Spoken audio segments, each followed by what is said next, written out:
Watu wawili akiwemo afisa wa polisi wamefariki huku wengine 54 wakijeruhiwa wakati wa mkutano wa Linda Mwananchi mjini Homa Bay Jumapili. Afisa huyo wa polisi alijeruhiwa baada ya kudaiwa kupigwa jiwe kichwani na kijana mwenye vurugu akiwa anaendesha gari kati ya vituo vya biashara vya Olare na Nyangweso kwenye barabara ya Homa Bay Kendu Bay. Afisa huyo aliyekuwa akiendesha gari lililobeba mkuu wake na maafisa wenzake kuelekea kituoni alipelekwa katika hospitali ya kaunti ya Kisumu ambako alifariki akiwa akitibiwa.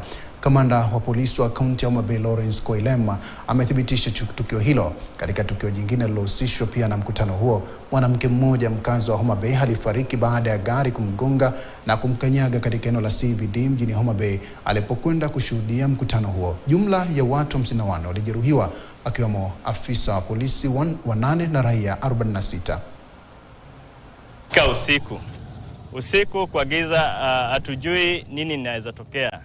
So kuna watu wengi waliumia, kuna wenye walikufa watu watatu which are confirmed. So tungependa serikali iangalie hiyo na iangalie ni saa ngapi rally ilifanyika na madhara yenye ilisababisha hapa Homa Bay. Tunasema ile kitendo ambayo ilitendeka hapa jana ni mbaya sana. Kuvamia mali ya watu, hata kuchoma hata magari ya watu ni mbaya sana juu ya siasa.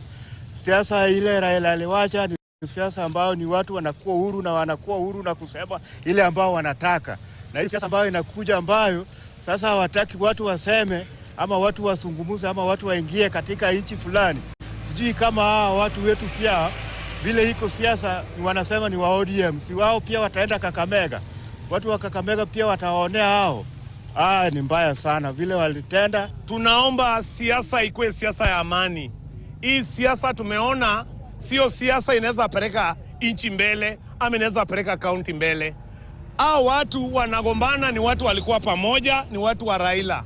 Wote wanatembea wakiita jina Raila. Na Raila hakuwa anafanya siasa ya kuuana, siasa ya kupigana. Raila alikuwa ni mtu anafanya siasa amani. Sasa tunaomba tufanye siasa amani. Viongozi wote wa ODM wakae chini waongee. Wale wayuko kwa ODM na wale wako kwa ODM wakae chini waonyeshe sura mzuri. What we experienced yesterday is not a thing that can be embraced by anybody, because this is a church facility where people did not involve in such kind of politics that was out there.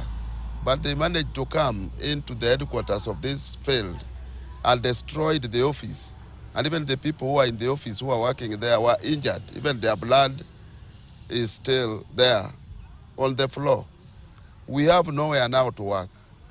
Now, if they can manage to destroy the church office, then what about the innocent lives out there? So we are condemning the kind of politics we have seen in Homa Bay.